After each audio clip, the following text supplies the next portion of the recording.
Well, thank you, everyone. I appreciate NYSERDA, REBNY, and the other sponsors coming together to make this happen. Brainbox AI, I will skip through the video, not to bore everyone for 2 minutes, but it is available online.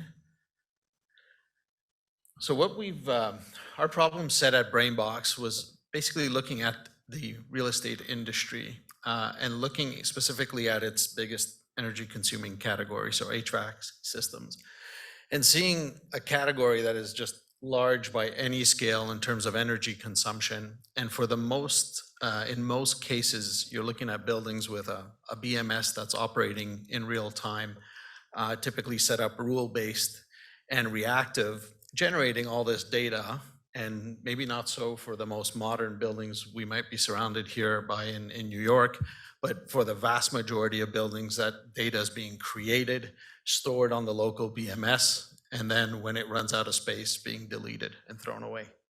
And we saw a real opportunity to take that data, enrich that data with external data that impacts the building, and specifically the heating and cooling of the building, and applying autonomous artificial intelligence to that to basically create an autonomous, self-adapting HVAC control system that's not just taking the data off the wall, the thermostat off the wall, or the various sensors throughout the system, but really taking a richer data set, of course, the big one, the very detailed weather information, but also occupancy where available, also external pollution data, also carbon intensity of the energy it's consuming data, and bringing that in and allowing, the AI to self-learn that building.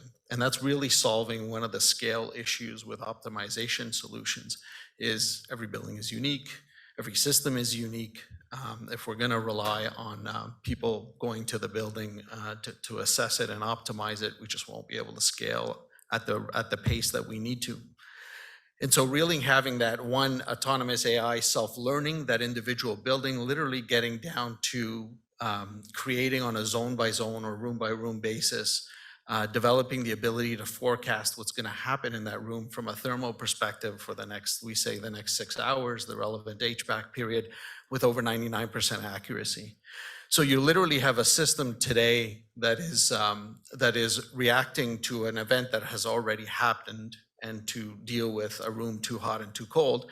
And we're trying to convert that into a system that is self-learning, that specific building down to the room level, being able to predict with 99% accuracy what's gonna happen throughout the day, and then coming back with optimization decisions, literally writing back to the system and making changes down to the individual equipment level. So I can only imagine a building like this probably has several thousand individual HVAC components. To try to do that again on a human basis is just at a scale that's not possible. Whereas here, and we often point to the self-driving car, same concept, right? This vehicle that's learning its environment, having to make estimates or guesses as to what's going to happen. Where's that soccer ball going to go? What's that bike going to do? What about that car? And in real time, make decisions to get you from point A to point B safely. Well, here you have a system learning, a technology learning that specific building down to the zone level and deciding based on outside weather data, occupancy if available, et cetera, whether it needs to make different decisions than what is the base pre-programmed rules, only knowing what's happening in the building right now basis. So that was the big heavy lift. Applying autonomous AI is no light feat. There's a lot of money being poured into autonomous vehicles, and they're still at it. It seems to be on our roads and starting to work, but they're not quite there. But it is a heavy lift. The team today is 150 about at Brainbox. Over half of that is the technical team. So it's no light lift. But it is quite powerful because you're creating this system as I've described it. And what's interesting is that cycle of learning, predicting, and reacting does not end. So we install the system and have it learn over a number of weeks how the building is reacting to these external factors. It then goes into autonomous mode, but that learning and that predicting and ensuring accuracy never stops. You change something in the building a year later, the learning will relearn and adjust accordingly. So it is that constant continuous recommissioning that's quite powerful and quite economical when you're doing it with autonomous artificial intelligence. The impact is quite meaningful, so we are typically getting up to 25% reduction in energy consumption or energy savings within the HVAC energy spend. The carbon footprint impact can be higher because we're often reducing peaks or shifting peaks throughout the day. So your impact on the carbon footprint side is double that way. And people often ask, are you doing this or achieving these at the expense of comfort? And we say quite the opposite, because if I know a room is going to get too cold 2 hours from now, my ability to keep that temperature within the deadband zone, within the comfort zone, is much more powerful than waiting for that room to get too cold, only when it gets too cold reacting. And so those natural swings in the HVAC system, the AI is constantly looking to flatten that curve and keep temperature closer to the selected or tenant selected comfort settings. So again, the way we define it, step one, self-learn the building. Step two, autonomously modulate the building. What's quite powerful about AI, and I think the reason why we'll never win a chess game again against it, or the Asian game of Go, that Google designed a solution that was able to beat the grandmaster globally, and so never again will we win a game against these things, is really because when it comes to multivariable optimization and very complex systems, it is very difficult to beat a solution that's able to run through just thousands of scenarios and decide what the best outcome is. And what we find more exciting over time is that we started off and said, what are the goals of this autonomous artificial intelligence? And so clearly, maintain or improve comfort, reduce energy consumption, reduce power peaks, don't cycle the equipment. In fact, if you can reduce the number of hours it's running and not cycle it as much, you're increasing the life of the equipment. So you're giving it these goals. And we continue to add to it.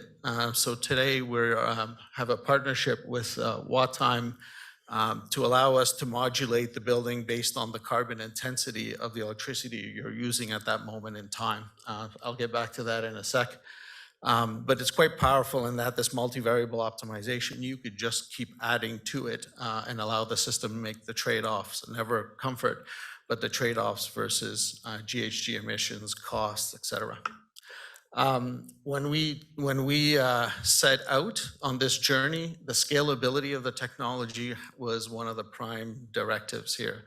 So we really made it such that we stayed away from replacing or installing additional equipment in building. Today, we install one edge device, and in some cases, we're able to do cloud-to-cloud connections or use drivers if certain systems are in place. So in a period where COVID limited our ability to travel in the last 2 or 3 years, we were able to deploy in buildings across 18 countries around the world, and we continue to increase that count.